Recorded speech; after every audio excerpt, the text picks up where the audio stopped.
I Know a Guy Bicycles. Hi, I'm Justin, the guy.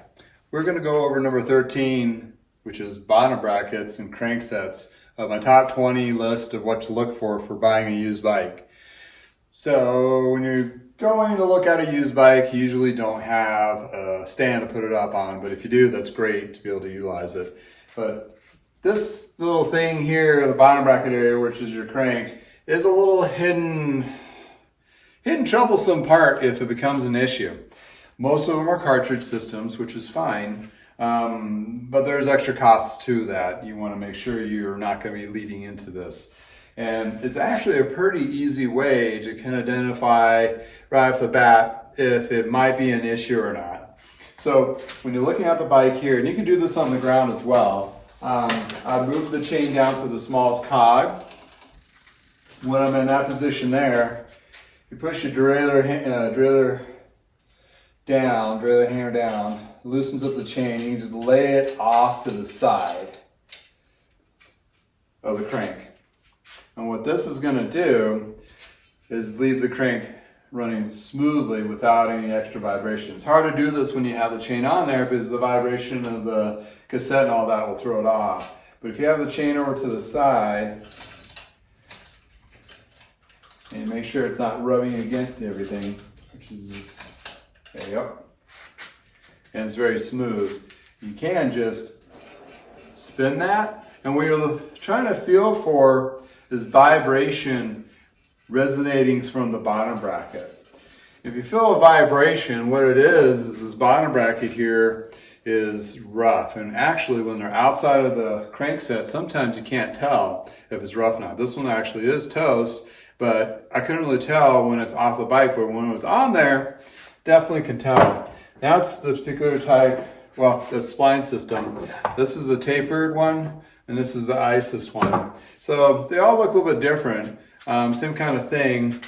And if you can kind of hear that. What you're looking for is to be smooth and not loose. Another thing you can do is go on both sides of the bike and kind of knock it back and forth. See if there's any play. If there's any play in there, that means that bottom bracket is probably compromised. If you do feel a little bit of vibration or roughness, it still can be used because it's a cartridge system, so it's not going to damage itself even more so.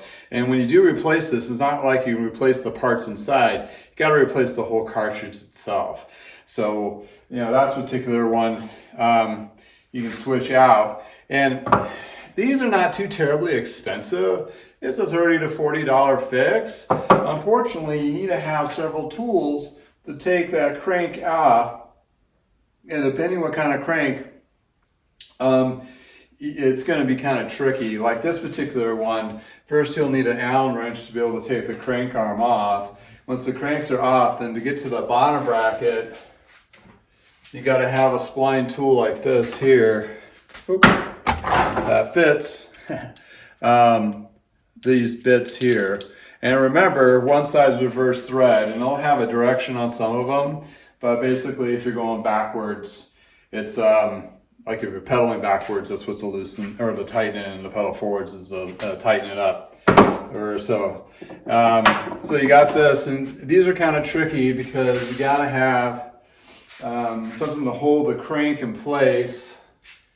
Where I have advised this tool, and I kind of hold it there. Then you can use your big old crescent wrench to adjust those and take them off. And these are kind of like, it's not an adjustment at all. These are press fit bearings, so it's basically to install it. And once they're tight, they're tight. And once they're in there, there's no adjustment. It itself is already pre-adjusted.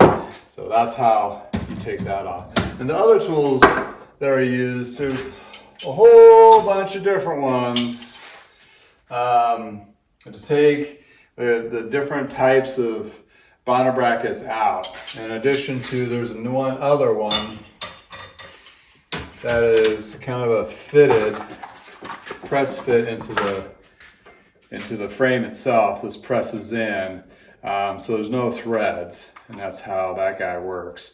These can be a little tricky too. Reason being is when it presses into the frame, it's supposed to be really secure. If the frame is compromised, they'll just kind of fall out, which is kind of a problem. There is different problem solvers out there to actually beef up those areas, just put them in. Or there's also one from Wheels Manufacturing, which this is what I bought. That was the box of it, where it threads in, which gives it more secure. So the bottom brackets, it will be basically dictated by what crankset you have. That's where you're going to be using that particular bottom bracket. So when you're looking at the bottom bracket to replace, well, look up the crankset and you'll see specifications to what bottom brackets that will go to it. Then you can make a decision on what level of bottom bracket you want to put in there, because there's always going to be a good, better, best type scenario if you need to replace that.